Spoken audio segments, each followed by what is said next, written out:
Like I gave away all my equity. I have zero equity in freeCodeCamp. You own as much of freeCodeCamp as I do. The nature of coding is essentially articulating what needs to be done. It's not that different from being like an architect. Skills, network, reputation. You have to have all three of those. Welcome to the Office Hour podcast, where we discuss science, AI, and learning tools for everyday life. I'm your host, Dr. Elle Wang. Today's guest is Quincy Larson. Quincy is the founder of freeCodeCamp, a charity that has helped millions of people worldwide learn to code. With over 10.5 million subscribers on their YouTube channel and a global community of learners, freeCodeCamp has become a leader in tech education. In today's episode, we'll dive into Quincy's journey, the incredible impact of freeCodeCamp, and the influence of generative AI. Hi, Quincy. How are you? Hey. It's been almost 2 years since we last spoke, and it's my huge privilege to have you on this podcast. Because I know you are super busy. You also run a super popular podcast yourself.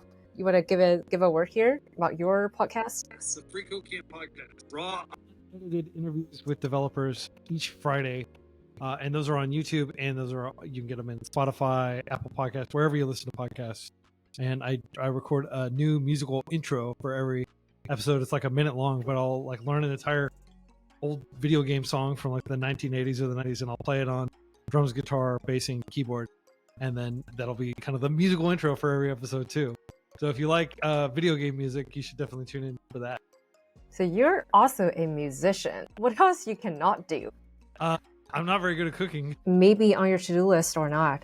Who knows? Yeah, maybe. Next time. During the pandemic, I was like, I've got time. I'm going to learn cooking, and it was pretty bad. And I was just like, maybe I'll just focus on things that I can scale. Like, I can't create a meal and give it to thousands of people, but I can, do a podcast interview and give that to thousands of people, or record a piece of music and give that to thousands of people.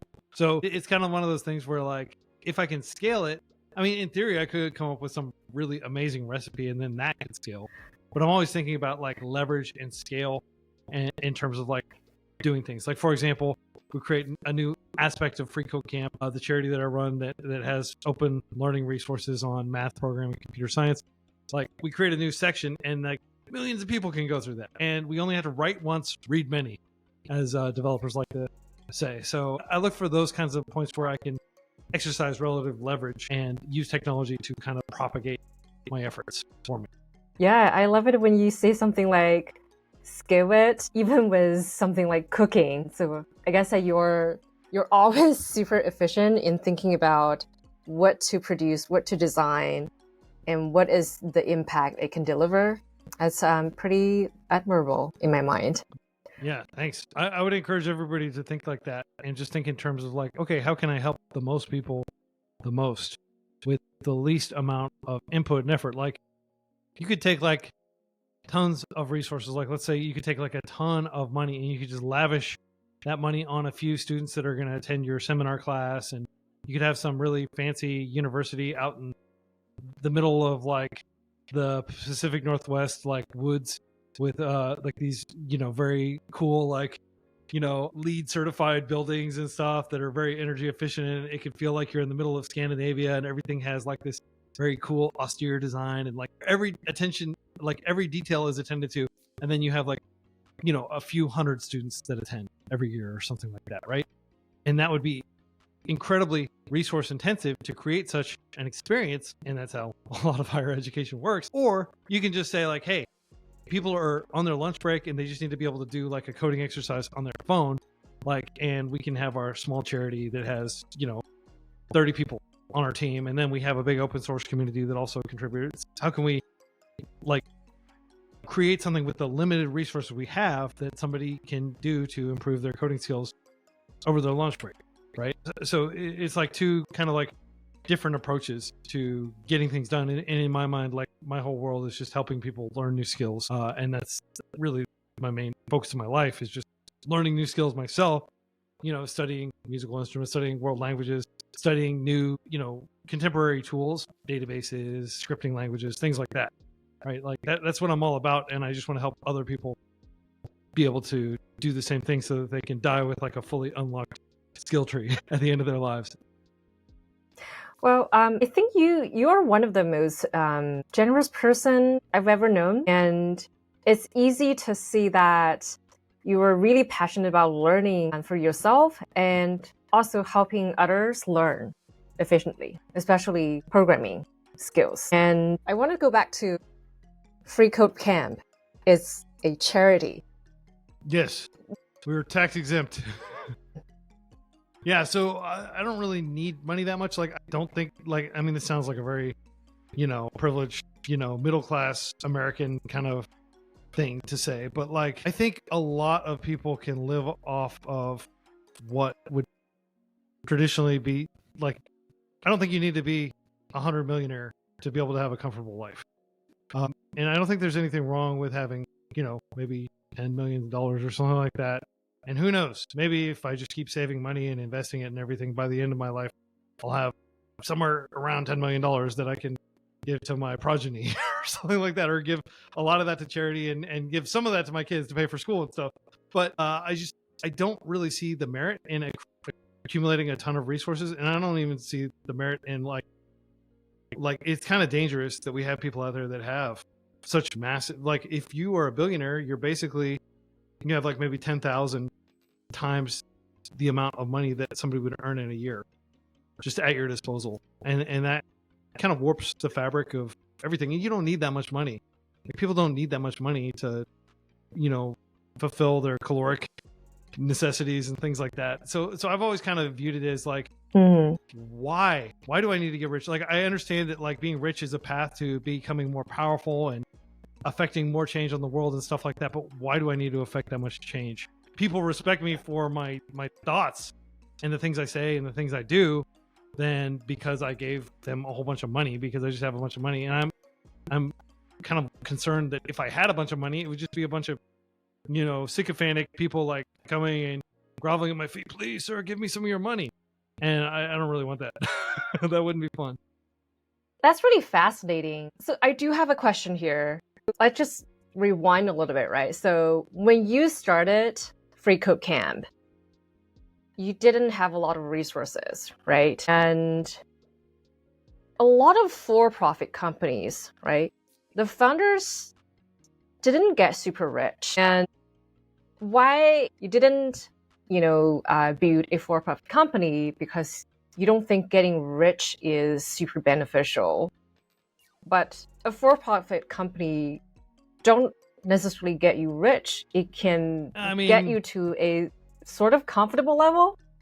It depends on like how successful your company is. I mean, if you're creating So a company that you just had has a like lot a of bounded, confidence. total addressable market. Well, I mean, it's education. It's like there are probably many, many education billionaires in the United States who made money, like millions of dollars, off of like private for-profit university systems, or creating some sort of like educational app that they, got a bunch of influencers to go out and like talk about, sponsored by XYZ company. Go there to get like educational training and stuff like that. And yeah, the founder, like most of the people I know in San Francisco and in New York City and stuff who are founding companies want to get rich. Like, I don't think that that's like there might be kind of like those people that are like I guess more hipster like founders that don't really care that much about getting money. But like, really, if you don't care about getting rich, like, you should start a charity. Charities are like much more incentive aligned, and it's not about you, the founder, but like, put your money where your mouth is. Don't take any equity. Like, I gave away all my equity. I have zero equity in freeCodeCamp. You own as much of freeCodeCamp as I do, right? And there's literally no upside to me selling or anything like that. Like, there are complicated, legal procedures you can go through that OpenAI may be going through right now to convert from a tax exempt organization to a taxable one that can sell assets and stuff like that. But historically, if you're a charity, like 99% of charities never get sold to anybody. If what they do is they just go out of business because it's hard to run a charity, right? Like, doing a charity is like entrepreneurship on hard mode, because you don't have a bunch of like rich people in Silicon Valley who will just give you a bunch of money when you need it, right? Like, you're not getting seed round and then Series A, Series B. So like, if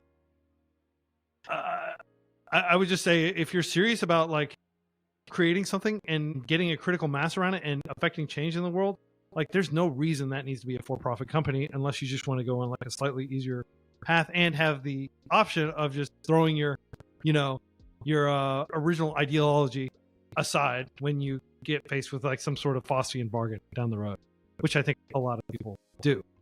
I mean, like, look at the Google, don't be evil. Like that went out of the window pretty quickly. And now the founders are billionaires, and like a whole lot of other people that have run that company over the years are probably billionaires too. And everybody just kind of like accepts that like military contracts and other things like that are just like what you do when you become big enough as a company, right? But they're like loyal to their shareholders. Anyway, we could talk about this a whole lot, but like that is just my general gauntlet that I will throw down. If you're so good at creating value in this world and helping people,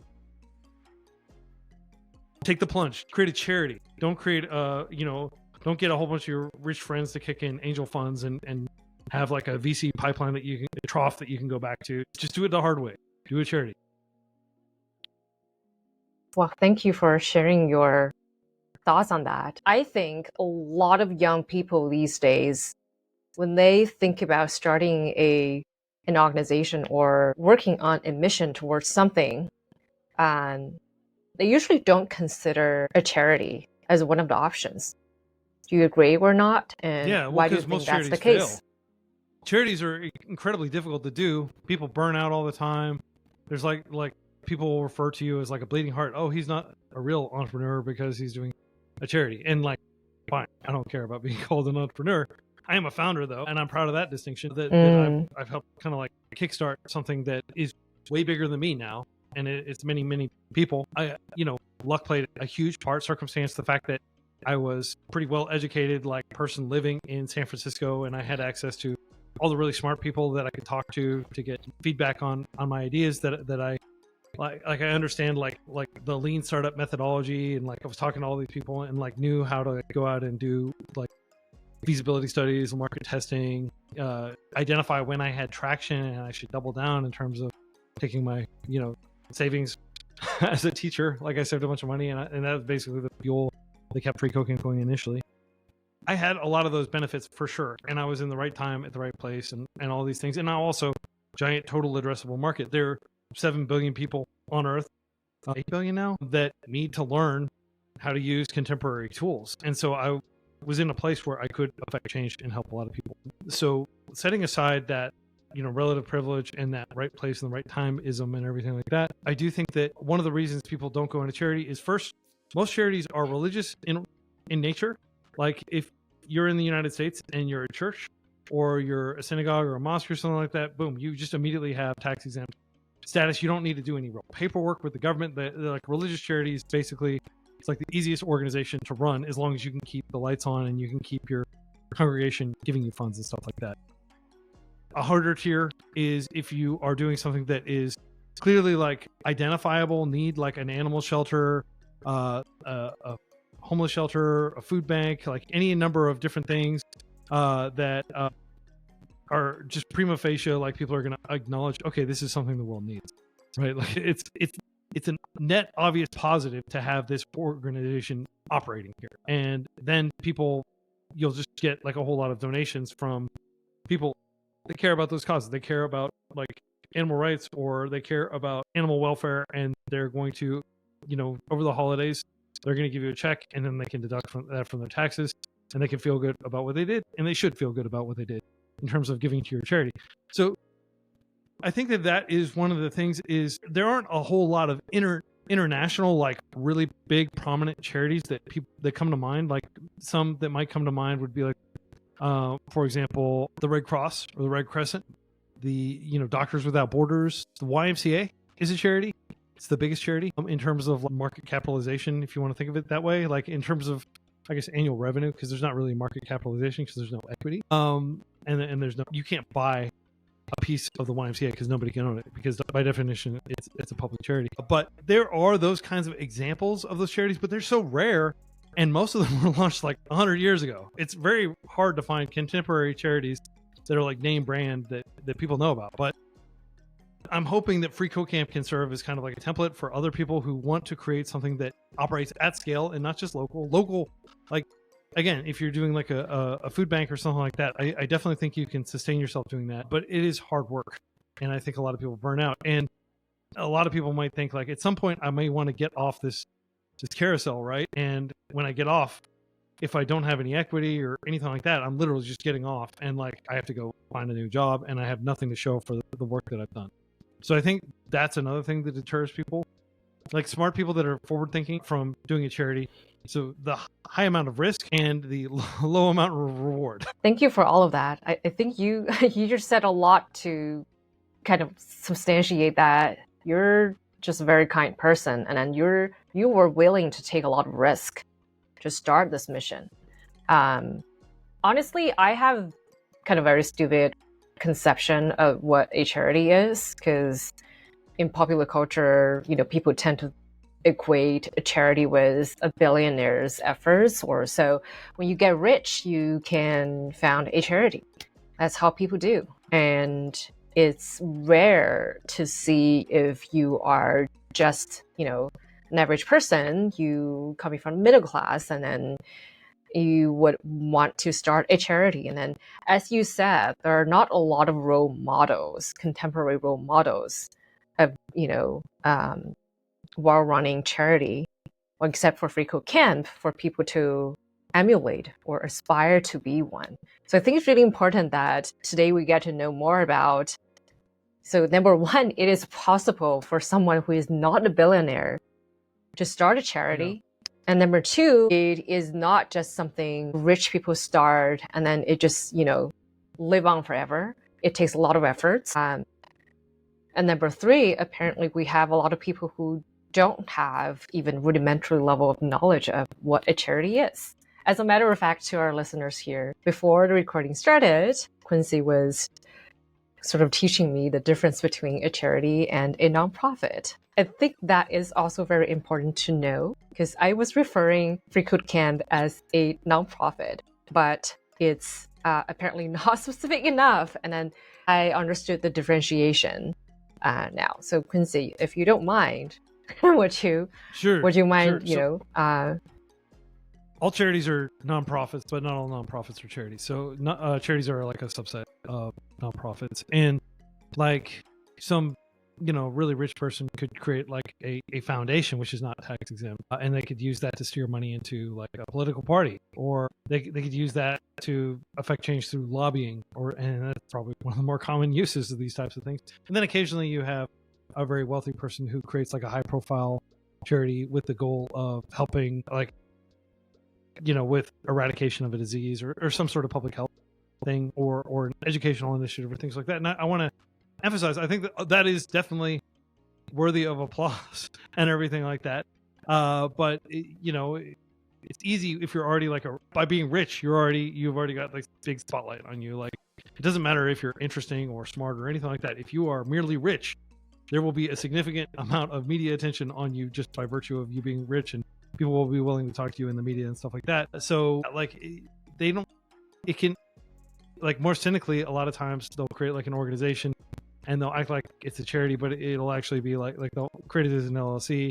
And then I think they can still use the term foundation even if it's an LLC, because like, Chan Zuckerberg Foundation is an LLC, for example. So it's important to note that there are these distinctions. But what all this comes back to is just like taking the time to like read about stuff and learn about distinctions and be pedantic. And a lot of people would just be like, tomato, who cares? And I understand that people are busy and they're stressed out, they're working all the time and stuff like that. And I'm not asking you to like drop everything and like pull out the tax code and like figure out the distinction between these different types of organizations. But, there is a distinction. Yeah, I think that's really important to know. And even for me, I don't think, like, I'm already like above average educated. Even though it can be not very useful in many cases, but still, someone like me, average educated, you've got like a PhD. Did not even like 1% of people have PhDs.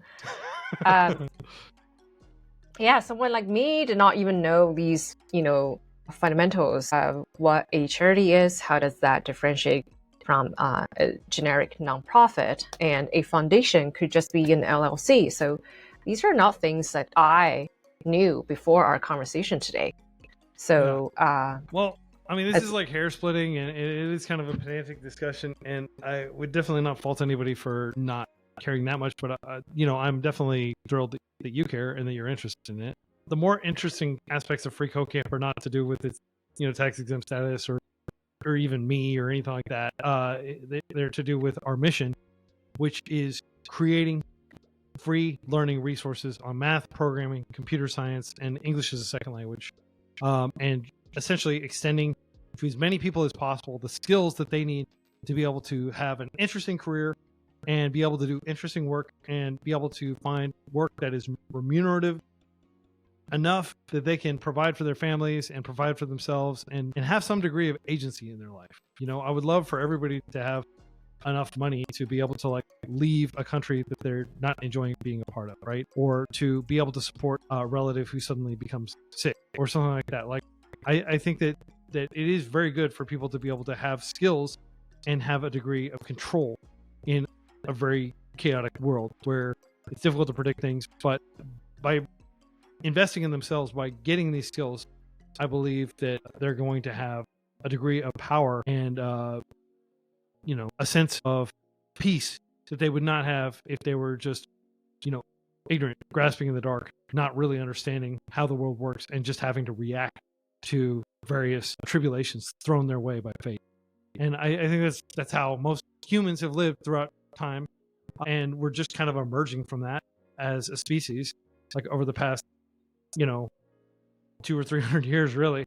Like people are starting to realize, hey, there are these little diseases, these little things that make me sick and cause me to get sick, or there are these little things inside my body that control whether I'm likely to get cancer, or there are these kind of patterns that happen in political systems where there's just a smash and grab and everybody falls in line because of the dynamics of crowds and stuff like that, and then you get this kind of train that can't be stopped. I think it's important for people to understand the world around them, and I'm hoping that at least as far as technology is concerned, people can understand how these things work and why these things work the way they are, why an algorithmic news feed works the way it works, for example, or why facial recognition works the way it works, or how it came to work so well, and what they can do about it and things like that. I think just increasing the amount of knowledge and skills is an unambiguously positive thing, and it has been throughout human history.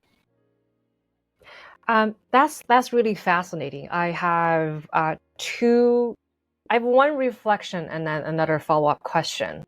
Reflection is, we were talking about some of the general knowledge people should know and understand. And to me, I think it could be considered part of the general technology literacy or even financial literacy.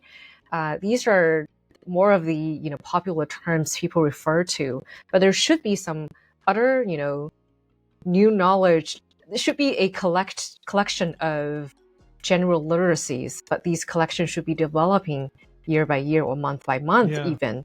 But then students who were receiving traditional conventional education, when they get out of school, there's not really a formula or pathway for them to keep learning, or some people like you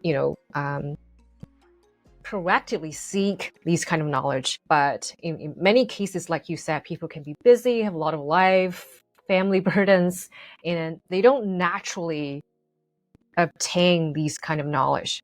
But at the same time, these knowledge are important for us to make informed decisions, and then it is related to the well-being of our everyday life even, but sometimes we're not aware of them. So I think that's really important. And I think I personally, after this meeting, I will be more consciously looking into the different aspects, including, the structures of organizations. And as you said, basic algorithms of even, generative AI literacy, although this one has become another hype word lately, but what a traditionally non-technical people should understand about how technology works, how Gen AI works, at what level, so that is helping us to make our lives better, both individually and collectively. in order to just understand what's going on and how things work, you don't necessarily have to have like a deep, like, so there's the, I guess, like understanding the lay of the land, understanding from a 35,000 foot view, like that's about how high an airplane flies. So that's where the expression comes from. I guess that would be like, 10,000 meters or something like that. But from that perspective, there's not actually that much that you need to learn. And I think like the notion of updating what people need to know on a month by month basis or something like that is probably like an overreaction to the relative ignorance of people when it comes to technology. And it's certainly getting better. It's absolutely getting better, and more and more people are learning these things, including older people. A lot of people say old people, they just don't know. They're not good with technology, but that's not true. I know tons of people in their 70s and 80s who have like a really good grasp on technology, and they didn't grow up as engineers. They just made it a priority to keep with the times. And I don't think you need to keep with the times on a month granularity. I think like a year granularity or even decade granularity would work. Like what freeCodeCamp teaches, if you look at what we teach, math hasn't fundamentally changed in many hundreds of years. Like almost everything we teach was has been known for a long time. Computer science concepts, those haven't fundamentally changed that much. I always tell people they need to understand scripting languages, they need to understand databases, they need to understand how an operating system like Linux works and how the cloud works. And I mean, I could probably just explain how a lot of that stuff works within a couple hours if I wanted to record a video. freeCodeCamp has lots of courses on these. We have a YouTube channel where we even work with Goodwill, the charity, to create like a video that explains technology basics for absolute beginners. And some of it's very pedantic, like this is how a mouse works and stuff like that. So you can skip some of that stuff, but it does get into how networks work and packets and stuff, I think. So, but I think if you understand just the core primitives, if you will, of what technology is doing and how it works and stuff like that. And then of course, I would add neural networks. It's not something that I would have told people 5 years ago they needed to worry about or think about, but everybody was surprised with how effective deep learning has been. And as a result, we have these much more sophisticated AI systems. I mean, we always had AI, back when I was a kid playing a video game, it would be the AI that I was playing against and stuff like that, right? That's just a generic term. I don't think anybody needs to split hairs about the definition of what constitutes AI and everything like that. And I think a lot of these kind of artificial general intelligence, AGI and stuff like that are kind of silly, who knows? It's just semantics, really. But I do think that it's worth taking the time to understand how these things work. But really, a lot of the important stuff that freeCodeCamp teaches was pioneered in the 70s, right? And in the 90s, we got, the web. And so we got HTML, CSS, and JavaScript, which everybody should learn just a little basics of. You don't actually need to know how to create a website, but if you at least understand that the HTML is the skeleton, the CSS is the skin, and the JavaScript is the muscles. And together they make the website body the way it is, move and look the way it does. If you understand that really basic analogy, then that you just shouldn't be daunted by these things. You shouldn't be intimidated. I'm intimidated when I look at biological processes, how metabolism works and stuff, and going to the biology department and looking at these giant charts that show oxygen exchange across different barriers and all that stuff. That is intimidating to me. But at the same time, I don't get intimidated when I'm thinking about going to the doctor, because that sort of stuff could come up. I'll just learn it just in time, and I have an okay-ish understanding of that. And I feel as long as people have that okay-ish understanding of what how servers are communicating to each other and things like that, that's probably sufficient. And then you can go as deep as you want, and you could actually become a full-blown software engineer and develop these systems and maintain them if you want to. But you don't need to you don't need to be a software engineer to understand how GPT-4 works when you type in a query, what's happening in there. You could watch a 20-minute video and it could basically explain how it's working. And these things are not invented, they are discovered. Databases were not invented by some genius person who got Promethean fire and passed it down from the gods or anything. No, it was just a discovery waiting to happen, right? And the same thing with neural networks. It's a phenomenon that they happen to work as well as they did. And very few people within even AI departments at universities thought that they would work nearly as well as they did, but we discovered that they do work really well, right? It's the same thing with mRNA vaccines and lots of other things that we just kind of figured out, oh, this works incredibly well and this is incredibly useful. Plumbing. I mean, a lot of these things were just discoveries waiting to happen, and there are many more in our future as a species that we'll encounter down the road. But the important thing to just answer your question, don't be daunted by these things and learn just in time, but don't be afraid to like put in the time to just establish a base code, like a foundational knowledge by reading some articles or watching some, explainers on YouTube or something. Yeah, I think one thing you mentioned, a lot of things are not invented, but discovered. I think that really is touching upon a lot of the essence of a lot of the real technological developments happen. But people don't necessarily have a deeper understanding of that. Yeah. And the other aspect is, well, in a way, if it's not invented, it means that it's often impossible to have a detailed plan so that that can lead to a specific innovation. And usually it's the trial and errors and then a lot of, repetitions and frustrations, which just means these frustrations and mistakes are necessary. Now you just have to go through the process first before you can see anything. And in many ways you can, even though I think freeCodeCamp has a very systematic catalog of different courses and pathways, but I think you would agree that it's not a 100% guarantee that someone who's gone through every single module of the learning, that person is 100% going to become a successful software engineer somewhere.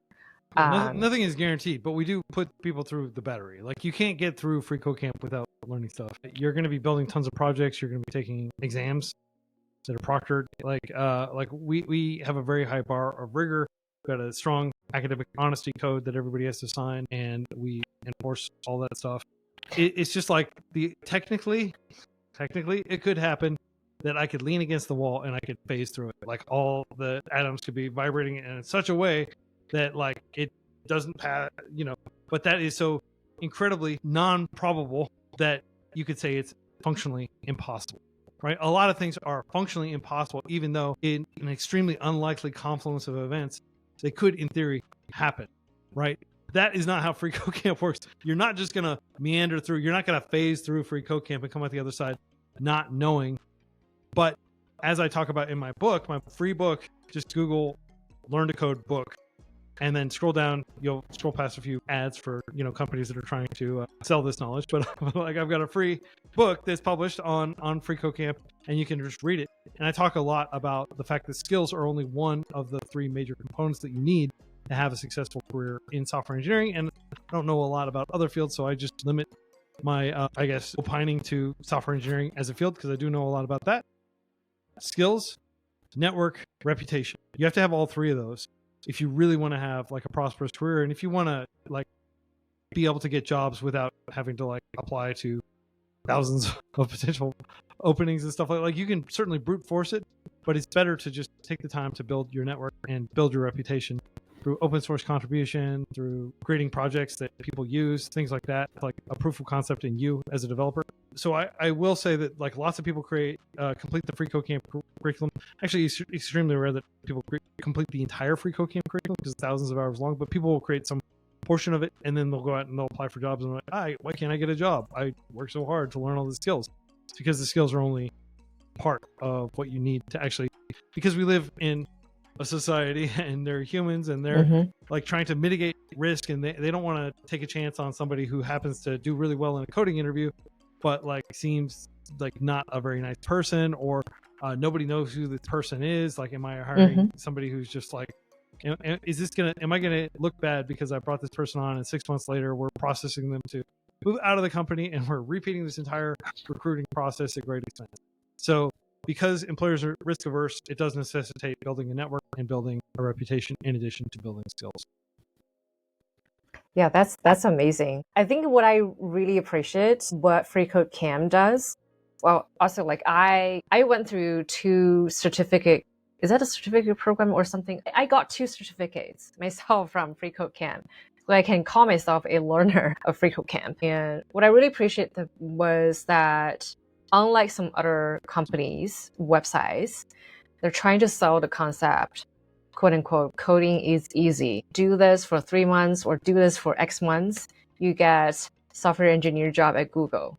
In reality, very few people can accomplish that. And never once in my journey of going through the freeCodeCamp learning journey, I got the impression that I'm going after something super magical very easily. But at the same time, it was a very rewarding journey for me. It was very interactive. It was distraction free.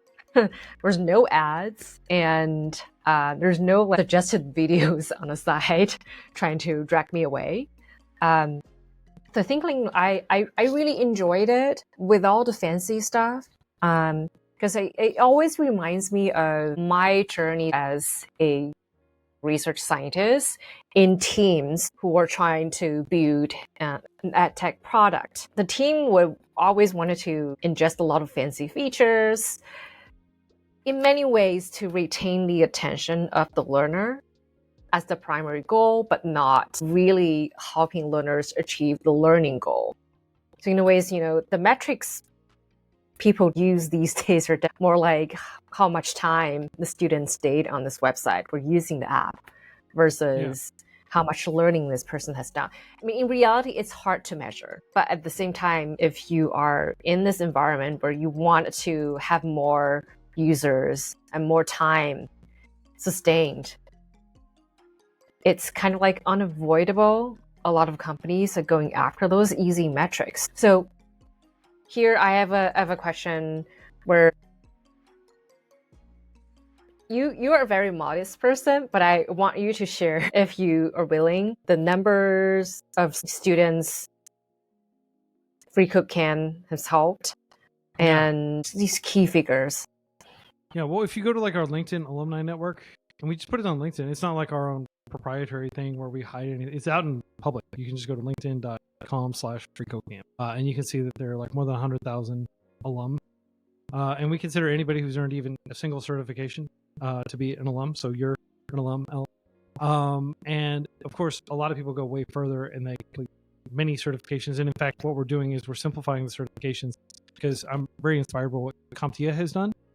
And CompTIA, also a charity, they have these certification programs that people will go through, and it's a big certification. It's like thousands of hours of prep, and then you take this big exam and everything like that. And they don't offer like lots of tiny little certifications like we've offered in the past. They just offer like one really big for like information security or something like that. So we are we've been developing it, and it's already like half of it's already live, and the rest of it will be live later this year.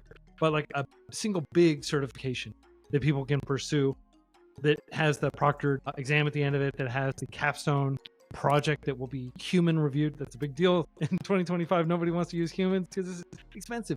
No, we'll have humans review it and give feedback on it. And it's the certified full stack developer certification. So we are kind of moving in that direction. So, the total number of freeCodeCamp alum will probably grow much slower than it has historically, but being an alum will mean a lot more in terms of like the sheer volume of learning and the amount of evidence of learning that there is. And every project is kind of like its own residue of learning when you have results in project that you're putting on your GitHub or something like that. So just to get back to the numbers though, we have about 1 million people that use freeCodeCamp a day. They use the site, and then the actual YouTube channel, which has become a big part of freeCodeCamp. We publish these free full-length courses on pretty much everything: math, programming, computer science. You even have some courses on like specific kind of software tools like AutoCAD, like FL Studio if you want to do music production. Anything that's kind of like technical in nature is like within our bounds in terms of stuff we'll publish courses on. We've got like a DaVinci Resolve course if you want to learn like video editing. So that's another 1 million people, but there's probably overlap between those people. And then, that's just on a daily basis. But like over time, people generally tend to phase in and out. Like, hey, I'm on vacation from school and I want to keep up my learning. I'm going to do some freeCodeCamp challenges over the holiday break and stuff like that. So we'll have people kind of duck in and out of the community. And because it's not like a university where there's this big long application process, to get in. You don't have to pay anything. It's totally free. Literally the only personal identifying information we ask for from you is an email address so we can authenticate you. And anything else you give, like your profile's private by default. But if you want to make your profile public, like on Twitter, everything else it's like public by default. But like you have to intentionally opt into it being public, and then you can add like hey, I'm Elle, and I studied this at this school, and like I work as XYZ, and like you can add all those personal details, and we're buffing those up because we want it to be like kind of like LinkedIn for developers in the future. Like we're adding a bunch of features like that. But I just want to caveat like that only 1 million people use freeCodeCamp a day. Like a big part of that is because we don't do a whole lot to try to drag people in. We're not using a lot of the traditional gamification mechanism. Like Duolingo's done a very good job of this. They have tons of people using it every single day. And I'm not saying that what they're doing is wrong or anything. And in fact, freeCodeCamp, I'm trying to learn a lot from like how Duolingo has made learning as sticky as it has. But you can be confident that we're not trying to drag you into some like expensive thing. Like the certification we offer is completely free, right? Everything freeCodeCamp will offer will always be free. We put it right at the beginning of the name here, so we can't change it. And that's a big deal because like at the end of the day, what we want is donors, and we have 11,224 donors currently that donate each month. And that is how we want to sustain ourselves, by having people who are benefiting from the skills they've learned from freeCodeCamp, who benefit from my weekly emails and podcasts, and who benefit from learning from the courses we're publishing on YouTube and the full-length books that we publish for free on the publication and all those things. Like we want those people to be like, wow, I'm benefiting so much from freeCodeCamp that I'm going to turn around, I'm going to support them. And then it's people who actually have money to spare, and not people who are desperately like, oh, I've got to, pay my rent, but like maybe I should spend $25 a month on this course because it's going to help be a path out for me. Like I feel like what you alluded to earlier, like a lot of these platforms that charge money, whether you actually make it as a developer or not, they still got the $25 a month while you were studying, right? Like their outcomes are not tied to yours. With charities like freeCodeCamp, like our outcomes are tied to theirs. Like we have alumni who just give us like $500 a month, right? I mean, that's pretty awesome. We don't have a lot of those people. We'd love more of those people, but they're making enough money with the skills that they learned from freeCodeCamp. We've got lots of people working at like bank companies like Google, Microsoft, and a lot of them have the resources to be able to give like a big year-end donation or something like that, right? And that feels good because that is alignment. That is not us trying to trick people or do some like short-term decision to make a bunch of money that ultimately the reputation, the word's going to get out. freeCodeCamp doesn't work. I want my money back. You're never going to see some post on the internet where it's like, freeCodeCamp rip me off, or is freeCodeCamp worth it? People write that, like, is freeCodeCamp worth it? And I think fundamentally they don't understand that it really is free. It's not like some marketing gimmick. We genuinely will always be free, and that's like a core part of our ethos. Anyway, I know you asked about numbers, and I just went off on another rant about these things. But this is like this is who we are. This is how we roll. This is what we want to be. Our time on Earth is very limited, and then who knows what happens after this. We want to make the most of this life, and we want to help as many other people as possible make the most of this life. And I don't want to like. I never go to sleep and think, oh, am I generating value for the world? Is my life worth anything? Like, have I done anything with my life? No, like I can just look at the metrics and I see, oh, okay, a whole bunch of people learn. Like, try to live your life that way, where you never have these like existential dread, like, oh my goodness, like, did all that time that like was I actually part of the problem? Like, I feel very confident that learning and self-education, teaching oneself, teaching others, these are unalloyed goods in the world, and that so that is one great thing. That's one reason to start a charity and not start a big corporation where the control is going to be taken from you inevitably, and it's going to be like you're going to be catering to shareholders who just need to get growth and return on their investment and stuff like that. Is you don't have to think about those kinds of things. I never have to worry about that sort of stuff. I do have to worry about like how to sustain the organization and whether we're doing as much as we could be doing, but I never have to worry about what we're doing as to whether it is a net positive for the world. Thank you for all of that. Also, like, thank you as a alum to the founder of FCC, that I've personally benefited a lot and enjoyed the learning process genuinely. And I wanted you to share the numbers because I wanted our audience to know the impact from a more direct number. And then you didn't mention the number of subscribers to the freeCodeCamp YouTube channel yet. I know it's 10.5 million subscribers to the YouTube channel. That is amazing. And then I believe it's it's the number one most subscribed programming education channel in the world. Yeah, but I try not to like get too hung up on those numbers, because at the end of the day, like it's all about the quality of the education. Like, we can't control the reaction to the content we're putting out there, but we can control the quality of the content.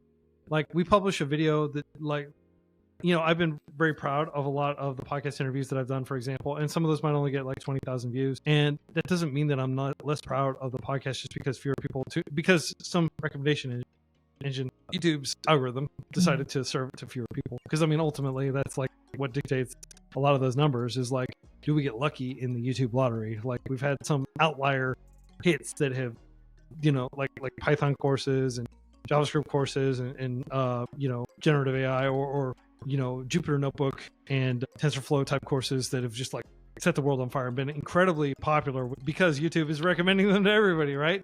And it's probably doing that because the course is very compelling and interesting and stuff like that. But not everything is going to be like super duper compelling, like, oh my goodness, I can't stop watching this type entertainment. If that were the case, then like, why wouldn't we just run education like Mr. Beast runs his channel, right? Because I mean, clearly he's the most engaging and interesting person on earth. But the actual thing is like the substance of what it said. Like, I'm proud of the breadth. Like, we have near like 1,500 courses or something ridiculous, and we have them on tons of esoteric topics. If you're concerned about AI safety, we've got a course from the founders of Safe.ai. I hung out with them on a rooftop in San Francisco and encouraged them to create a course on this, and they've got like this really comprehensive course about AI systems and like ethical considerations and things like that. And I'm proud of that course, even though that course probably, you know, like 40,000 views.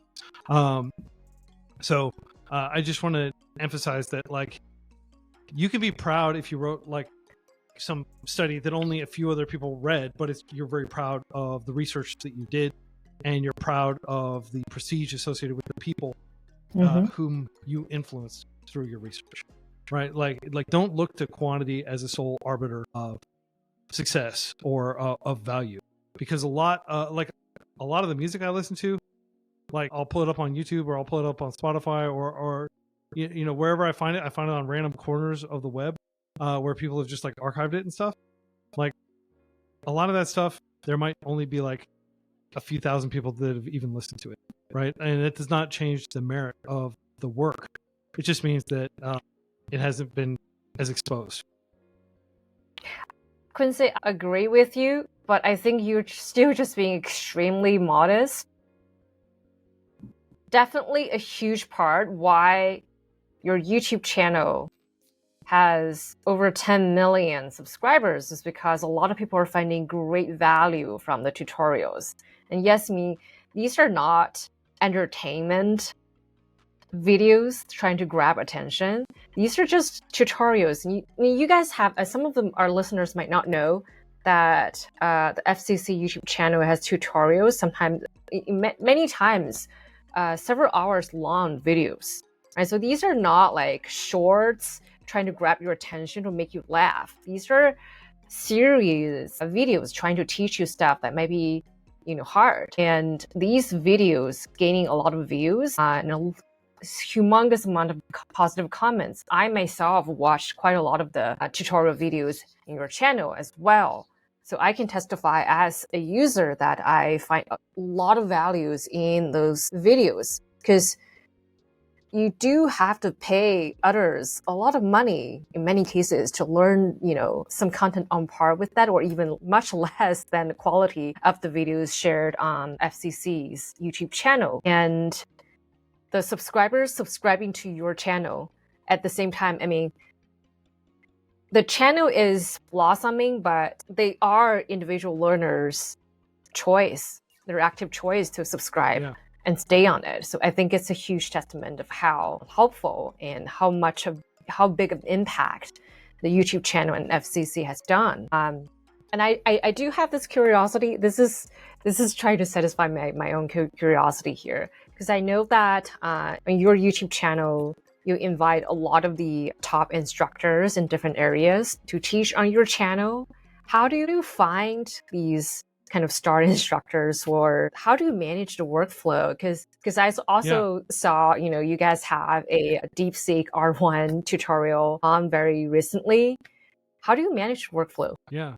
So a lot of these are like just relationships that we've kind of maintained over nearly a decade at this point. I mean, the YouTube channel has been around for like basically the entirety of freeCodeCamp's existence, and we're 10 years old. Like Andrew Brown, who teaches the DeepSeek R1 course, he just reached out, and he's taught maybe dozens of courses on certification preparation.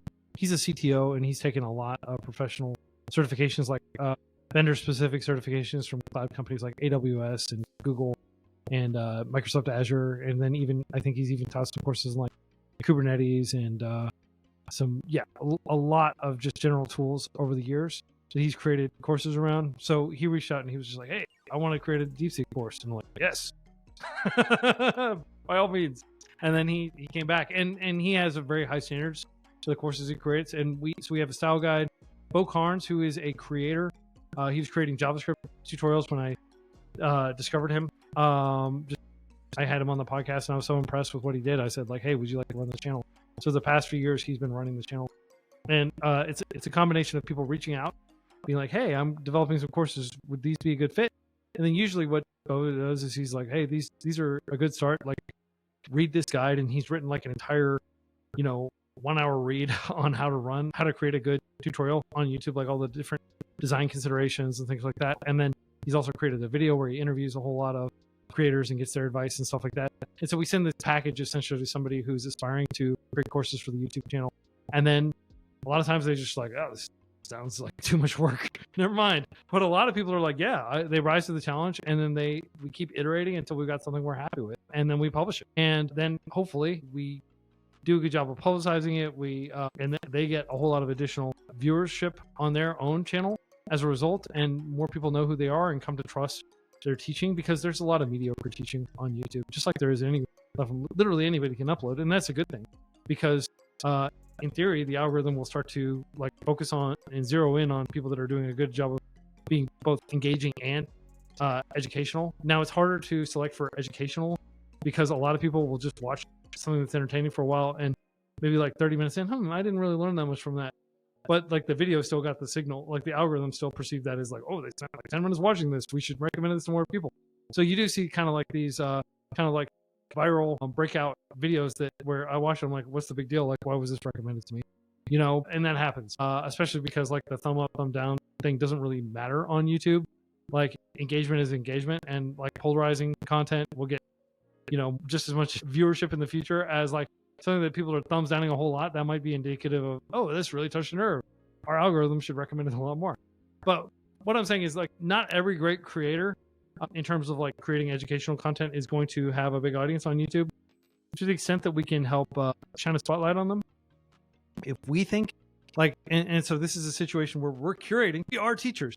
Bo taught special ed at high school for like a long time. I was an English as a second language teacher in the US and in China, and then I was a school director for like 5 years before I learned software development. So like, we are educators, and we have our own litmus for what constitutes like quality, and so we can layer on additional judgment on top of the sheer kind of like analytical judgment that like the YouTube algorithm would render. Yeah, that's amazing. I always wanted to know how you guys managed to find so many talented instructors. And usually in my case, maybe I was trying to learn something, a new Python package.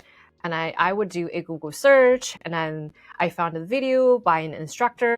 And then later on, the YouTube algorithm would recommend the same instructor, but teaching on FCC channel to me.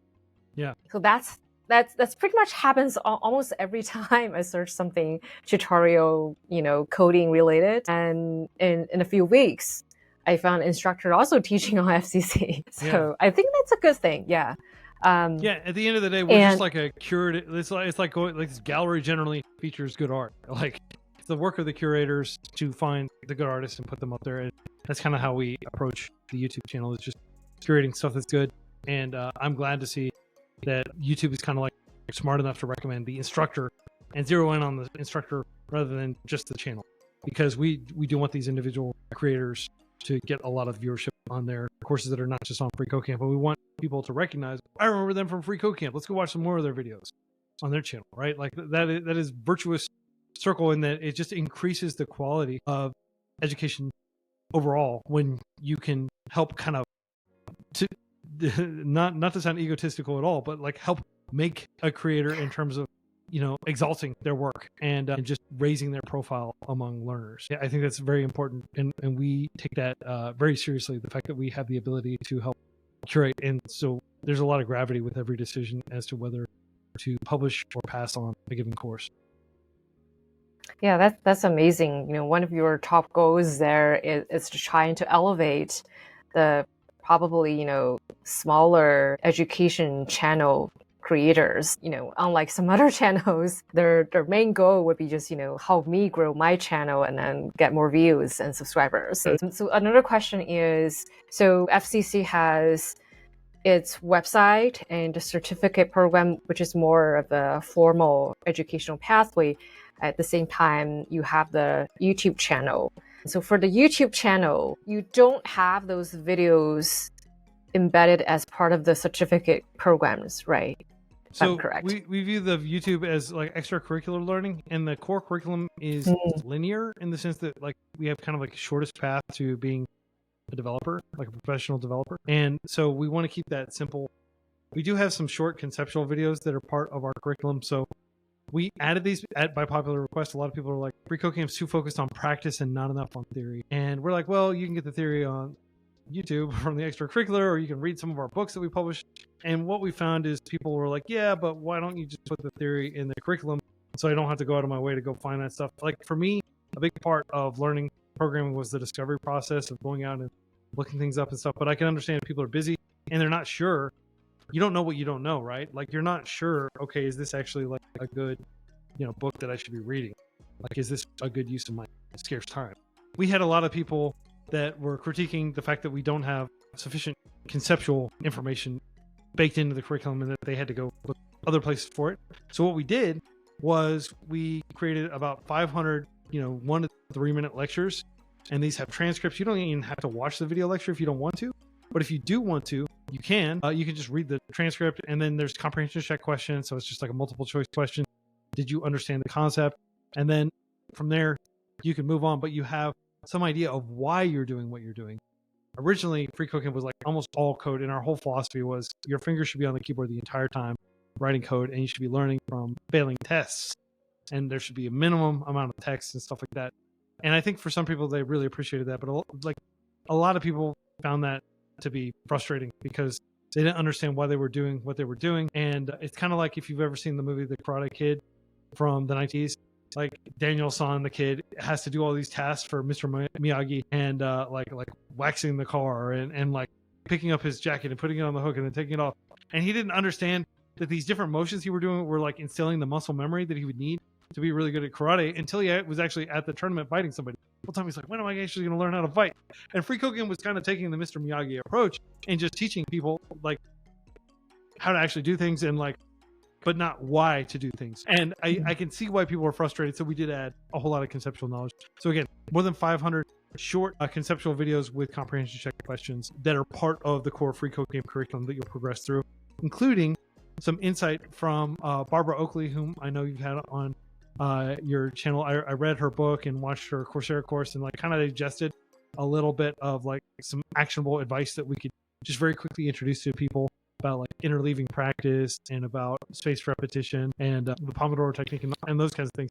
We like front load that so people immediately have that, understand why we built the curriculum as we did, and also to reassure people that we do take like, you know, state-of-the-art pedagogical concepts and apply them through the curriculum. It's not like you're reading a textbook from the 1970s where this stuff wasn't known. This is known and it is being applied in the curriculum. Wow. I think you pretty much have answered a lot of my upcoming questions. I was going to ask you about any upcoming projects or anything you're particularly excited about, and you already mentioned some of that. I mean, we're just heads down working on the curriculum. The curriculum's the main focus. Like I know we have a lot of extracurricular stuff and people get excited like, oh, they've got a DeepSeek R1 course and all that stuff. And yeah, we're always happy to cover those things. But at the end of the day, we just want that core curriculum to be as engineered as possible. We want it to really reflect the optimal learning path for most people. Everybody learns a little bit different. The overlap is staggering how similar people are. Like people are way more similar than they are different in my humble experience and my understanding of like reading the literature and everything. So we just want to make sure that like for the mean learner that we offer as, optimal a path as we can. Now, I do encourage our listeners to go check out FCC's, in my mind, quite amazing curriculum. Whether you want to become a software developer or not, you're going to learn something really valuable there. I didn't become a software developer. I gained a lot by following their certificate program. And I even thoroughly enjoyed some text-based tutorials. I thought I was not able to sit through those text-based tutorials, interactive sessions, but I was able to go through the entirety of them and feeling very fulfilled and excited. So my personal recommendation, and also millions of other learners' recommendation, is to, if you have not tried, please go check out FCC's website and the certificate program. And as Quincy humbly put, their YouTube channel has a lot of extracurricular opportunities there. And I also personally think the extracurricular activities there constitute a lot of fantastic feature-length tutorials on a lot of complex topics, and also a lot of intro-level courses such as Intro to Python, to JavaScript, and also machine learning, and pretty much anything you can think of. It will be a nice afternoon session for you. Yeah. So the very last question for today's conversation is about the generative AI. Mm-hmm. I'm sure a lot of people have asked you this question before, and then you also sort of answered that question in our earlier conversation, which is, with generative AI, ChatGPT, Cloud, and Cursor, do you still think coding skills are relevant? If someone who is, a 15-year-old or even 20-year-old, right? They're like, we have a lot of amazing Gen AI helpers out there. Why do I still want to learn coding? Yeah. Well, I'll tell you, these generative AI tools, as they're coming, neural networks, basically, LLMs that export code because they've ingested, huge corpuses of code. They've probably ingested all the GitHub repos. They've ingested tens of thousands of freeCodeCamp, posts and tutorials and things like that. They've ingested like every Stack Overflow question and answers. When they are able to draw from a pretty large corpus of programmer knowledge that has been recorded on the internet, right? Like, GPT-4, Claude, like a lot of these big LLMs have essentially scraped the entire internet and ingested it as part of the training process. So they are pretty good at creating serviceable, like quick pass, code. Like if you just want to create, it's very impressive what they can do with just a very high level instruction. Like, hey, I need a website that does XYZ, right? It's the same thing they can do with articles. Like, would you really want to read a novel written by an LLM? Because the prompt that you had to feed the LLM to actually get it to come up with something interesting and novel would probably be very long. And that would also be kind of like designing the novel in a way. Like, I think it's something people can relate to. So let's say hypothetically, Elle, you and I want to, first of all, I'll answer the question. Yes, you should still learn programming. And everybody who's telling you don't need to learn programming anymore, whether that's Mark Zuckerberg, whether that's Jensen Huang, whether that's Sam Altman, guess what? They all have a freaking vested interest in LLMs succeeding and doing all this stuff. And Jensen Huang wants to sell compute. Sam Altman wants to raise money from the Saudis. Mark Zuckerberg has like all kinds of, like, he wants to impress his shareholders. Like, oh, we can lay off all our developers. I think he said something like that. Like, in the future, we won't need developers. You know what they'll have instead of developers? They'll have these people that essentially create incredibly detailed, nuanced specifications that kind of like almost like legal code, established what needs to happen in what sequence and what all the different constraints are and all that stuff. And once that language gets sufficiently, exact, it might as well be code. You might as just write the code rather than trying to get the computer to do like the last mile. And I've interviewed 150 plus devs on the freeCodeCamp podcast. Many of these are like really senior CTOs and stuff. I interviewed both of the founders of Stack Overflow, both of whom are software engineers who created other projects in addition to Stack Overflow and are actively coding every day and stuff, right? And they say, generative AI, it's useful. It's probably boosted their productivity about 20% in aggregate. Like having access to these kinds of tools, just kind of like an accountant, a spreadsheet could probably improve their productivity, maybe 20%, maybe 50%, right? Over an accountant who's just working with like a pen and paper. So these are useful tools, but the nature of coding is essentially articulating what needs to be done. It's not that different from being like an architect, like having to like sketch out like, okay, this. In fact, we use a lot of metaphors from architecture because code tends to mirror physical projects. It's just that we're working with like, some additional layers of abstraction. So I suspect there will be software engineers for many hundreds of years to come, whether they will do Star Trek programming where you just feed a whole bunch of specifications into the computer and then the computer goes and writes the program and comes back with the results and stuff. That is entirely possible, but would that still be coding? Yeah. I mean, when I code, I write Python. I'm not going in and writing like the actual memory management in C and all that stuff, right? Like there are levels of abstraction on top of where I'm working. If you're writing a contemporary scripting language like JavaScript, Python, Ruby, you're many layers above the actual, code, the assembly or the machine language, right? Like the literal bits, the ones and zeros that the computer is using as its instructions. That is fine, and I still consider myself coding, and I still consider myself a programmer, even though like some pedantic, old guard software engineer might be like, oh, but there are lots of funny webcomics about this if you want to like read about it. But basically, I think that the simple argument for this is that coding is an extremely exact process, and computers like LLMs are just trying to calculate the most probable next token, essentially, in a chain. That's all they're doing. They're predicting a future text. And if you type like the title of a book report, then it'll try to give you like a 8th grade book report based on that title, because that's what it thinks you want it to complete. And that's what it's been trained through reinforcement learning, through humans basically evaluating their output.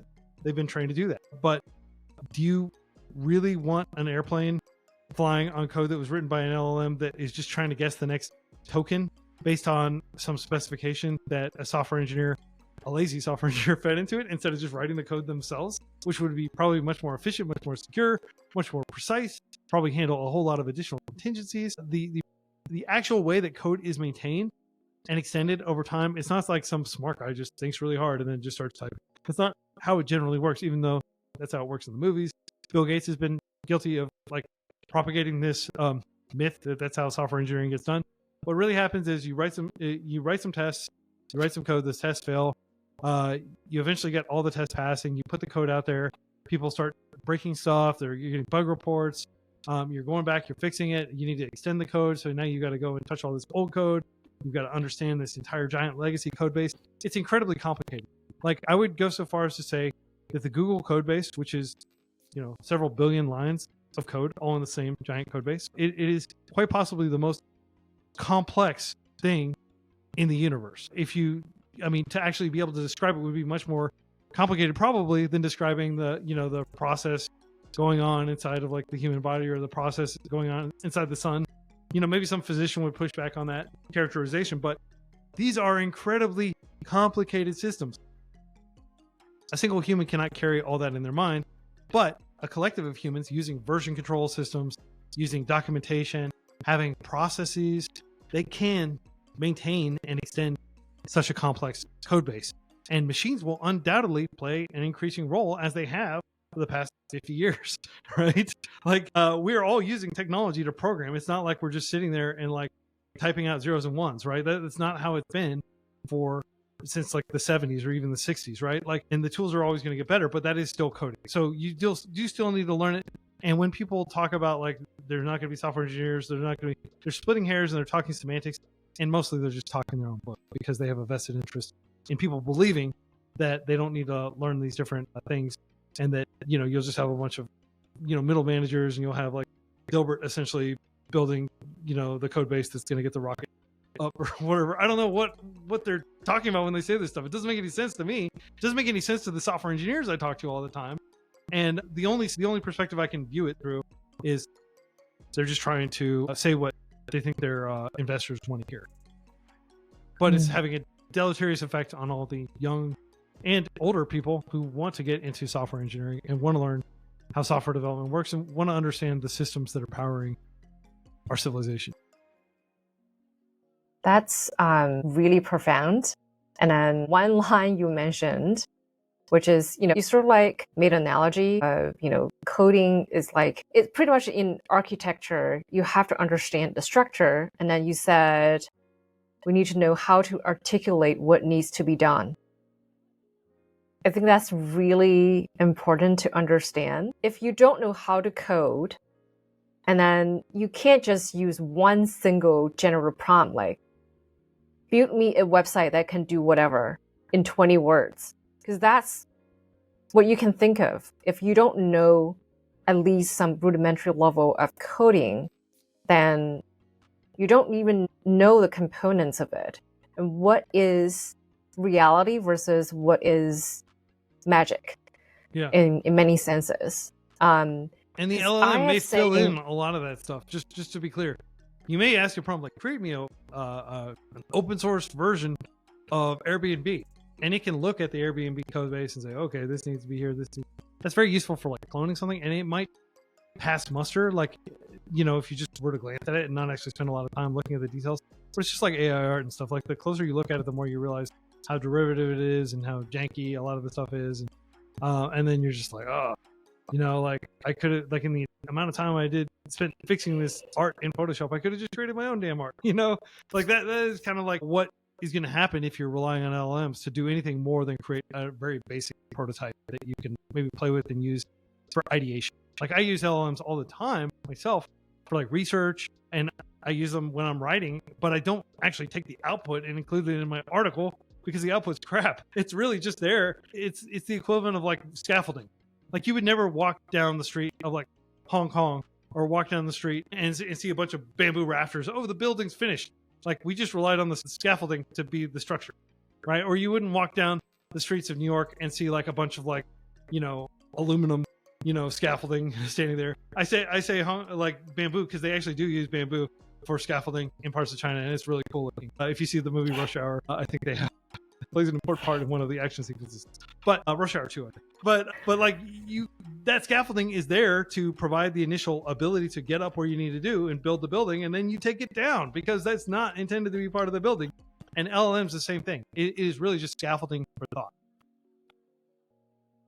Yeah, I think that's a pretty good analogy you just described. Now I have all those images in my mind that they will stay there forever. Part of my confusion after watching a lot of the creators who got millions of views of demonstrating, like, I don't know how to code, but I was able to build this, production ready app in like 3 hours. I think maybe they wanted to be genuine or not, but after watching those videos, for example, in their prompts, they will be saying something like, they're not just building the roof.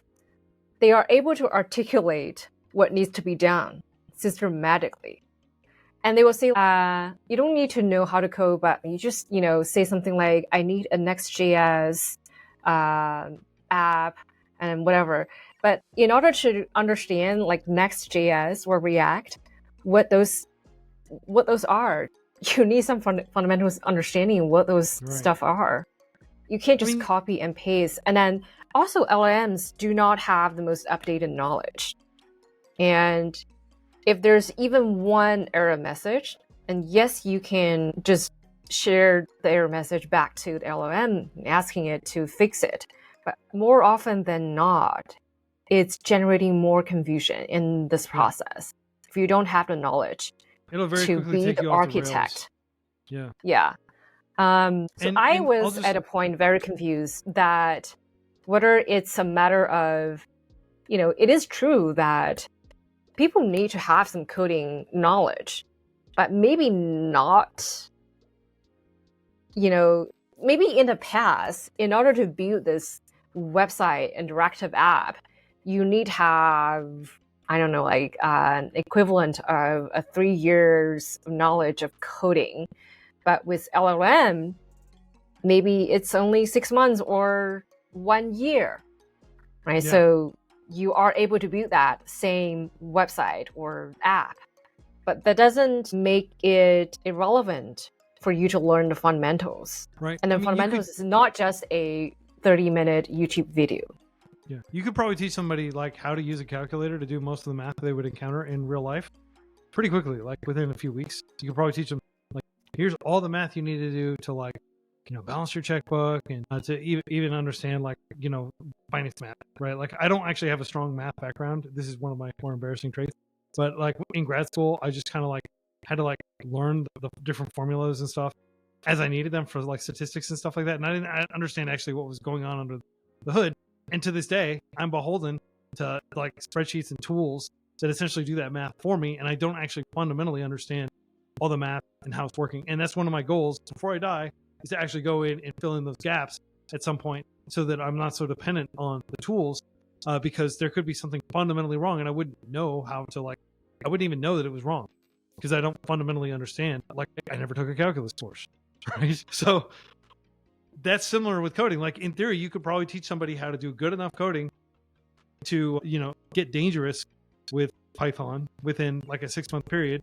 And then they would always just have to be using LM, or they'd always have to be paying for some like low code or no code solution. Or I think you mentioned Cursor, which is like a IDE that has kind of like LLM functionality built into it. And of course, GitHub has like Copilot, which is like a code generator type thing. But what those tools do is they just make you feel overconfident in what you're actually doing. And you're not actually able to like take those it's like going bowling with the bumpers in. Oh, look how good I am at bowling. But the bumpers are just ensuring that you never really go in the gutter and you never have to actually get better. Right? Like you would be shooting yourself in the foot in terms of, and then you'll always be limited by what the tools can accomplish. And we saw this in web design, like people that would get really good at WordPress, but the moment they have to get out of WordPress, I'm just a WordPress dev. They pigeonhole themselves in that way. And like, heaven forbid they have to go in and like dig into the actual PHP and fix things, or go look at some like library and understand why it is functioning the way it is. And like once you start to go off the rails, you don't have the fundamentals to understand what's out there beyond, the rails that you've been writing on. So it's a scary proposition. Certainly there will be like, programs that are charging you a bunch of money to like help you learn how to be like a tool augmented developer or whatever. But really it's just shortcuts in my mind. Tool augmented developer. I think that's going to be the next catchphrase. TAD? Tool augmented developer, TAD? Like a tadpole? I don't know. But like, just take the time to learn these things. Like when Microsoft Front Page came out in the 90s, everybody's like, you don't need to learn HTML. Why are you learning HTML? Just use Microsoft Front Page. And you know how many people use Microsoft Front Page to develop websites today? 30 years later? None. I've never seen anybody in the past 20 years that's used that. I've never heard of that. Yeah, exactly. And yet, at the time it came out, Microsoft was heralding that as the end of web design. Web designers were like, the sky's falling. We're not going to be using them. No, everybody ultimately went back to just doing things with the basic tools, because the basic tools work and you actually know what's going on. And it turns out like actually creating an app. So let's say hypothetically you wanted to create an app. Yes, you could just feed a bunch of prompts into an LLM and you could get like some janky code that ostensibly works until you like click around enough and you figure out how it's broken and stuff. Or you could go on GitHub and you can find like a boilerplate that basically is like Airbnb clone that you can just go and customize. And it's written by actual developers who know what they're doing, not by an LLM that's trying to predict the next token. And it's maintained. And if there's something wrong with it, you just open a GitHub issue and they can potentially go and improve it. Or you can dive in and try to fix it yourself and put the code back and become better as a dev and help other people in the process. Like open source is so much better than relying on LLMs. And it, like in every aspect, like it has the absolute advantage. Like only a fool, frankly, would try to generate with an LLM what is already out there and battle tested on GitHub. And these are, permissive. Let's just clone it and start modifying. Like that's the thing that is lost in all these like fancy videos of people going in and like, hey, look, I built Airbnb in a prompt. It's like, why are you getting paid so much as a software engineer? I just did your job for you. Owned, like you get all those people, and what they don't acknowledge, and like I like to think they're too ignorant to realize do this. But if they actually do know that you can go do this, that is insidious. They're going out and giving people this. I mean, they're essentially spreading misinformation. Yeah, like technically you can do that, but like nobody would do that. There's no reason to do that, right? It'd be like, I don't know. I'm going to try to spare you some additional analogies because I've already littered you all watching. Thank you for your patience with all my many analogies about technology and stuff. But it'd be like, instead of building a Walmart, like you've got this like blueprints and stuff. One Walmart is the same as all the other Walmarts, more or less. Like maybe there are some different like variations in terms of where the electricity is coming into the building. Maybe there's some special codes for the specific city that you're building it in, or something like that. But like, it would be like every time you want to build a Walmart, instead of going and grabbing the blueprints or the template that is used to create the Walmart, just saying, "Hey, can you build me another Walmart?" to the LLM, and then every Walmart's going to be different in its own janky way because of the stochastic process through which it was created. I mean, it's insane. Why would people build software this way? And I could see the merit in just getting a quick fast pass. Like, I need to demo something. Is this worth spending more time on or anything like that? But like, really, it's like a huge failure of imagination. It's a failure of understanding history. And it infuriates me to no end when people are saying, like, with a straight face, people who should know better. Mark Zuckerberg is a software engineer. Jensen Huang certainly knows better. Sam Altman probably knows better, although I don't think he's actually an engineer. But like, these people are like saying these things, and they don't, like, they're just talking about their tool because they're selling that tool. If they were selling GitHub templates, they'd be saying probably the same thing, but they'd actually be selling something that was worth something and useful. So again, I don't want you to think that like I'm an AI skeptic or that I don't think it's useful or anything, but I think the usefulness is greatly overblown, and I do think it'll continue to improve. But even if it improves dramatically, how is it going to ever match the quality of like a team of dedicated engineers who know what they're doing, who are spending the time and energy to maintain a code base, like a library or something? Like, I just don't think that any sane software engineer is going to be like, you know what, I could grab this library that's on NPM that has millions of installs. It's probably maintained by, some giant corporation that has lots of software engineers working for it. I could probably grab that, or I could just YOLO yeet it over to GPT and see what it comes up with for my library, and then let's use that in production. Yeah. I totally share the same sentiment. And then every time I got overexcited about the power of using LLM to build something even, I don't want to say production ready or even interesting to me, I would remind myself that if I were the boss to hire someone to build something for me, then I would need to know what this person does and why this person is qualified at the very minimum. So I am confident to hire this person. And then with LLM, I think it's the same case for me. I need to know what it does and what's the logic behind it. And as you said, am I qualified to be the architect for this project? And if not, I wouldn't be confident to just delegate tasks, even using the word delegate here, for LLM to do, because I will not be able to evaluate the output. All I can do was, okay, just run it. Does it work at the surface level? If not, error messages, and then copy paste and go back. And that would drive me crazy. I personally tried, let's say, use a different language I'm not familiar with. For example, using Next.js, which I'm not hugely familiar with, and try to be something that I don't have enough knowledge of. And I was really drenched in error messages. Yeah. And before I know it, I already lost interest in the project. So I also think LLMs, Gen AI, they are extremely helpful. But first, I need to be the architect before I use it to do anything beyond just recreational chatting interface kind of purpose. If I wanted to use it for something serious, I at least need to have not even just foundational grasp, but I wanted to know that if I had to do it myself, even it's going to take me not 10 years, but 2 years, let's say, I have the capability of accomplishing it.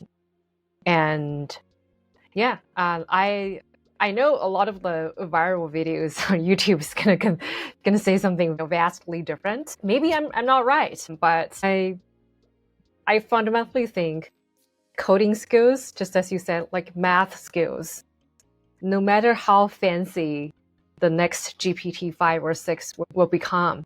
The fundamentals will never change. Basic mathematics and basic coding skills are always going to be helpful. And these are the foundations. And then, as Quincy put, we will never build a building without the foundations. And that will stay with me forever after this meeting. I think the architect analogy is amazing. And I love analogies. Gosh, you're not. Please share more analogies. Tool augmented developers, TADs. Yeah. TADs. I think that's TAD your means, creation. Like, small. Like he was a TAD lad. Yeah, it's going to be a catchy phrase after this video. Awesome. So thank you so much for your time. I think, gosh, just love talking to you because you're a very open-minded person, and like you have this huge corpus of knowledge to draw from your academic career, and just from like being an interested person. Like I know you're interested in lots of different things. You're kind of a Renaissance woman in the sense that you're interested in all these different topics. In addition to, you know, like playing music and being multilingual and all these things, like these are precisely the kind of people that I want to talk to. So it's always an honor and a privilege to talk with you, Elle. Yeah. To everybody tuning in, I hope you have Likewise. a fantastic day. And I hope you continue listening to Elle's podcast because I've really enjoyed her conversations with very smart and people. check out freeCodeCamp. Thanks.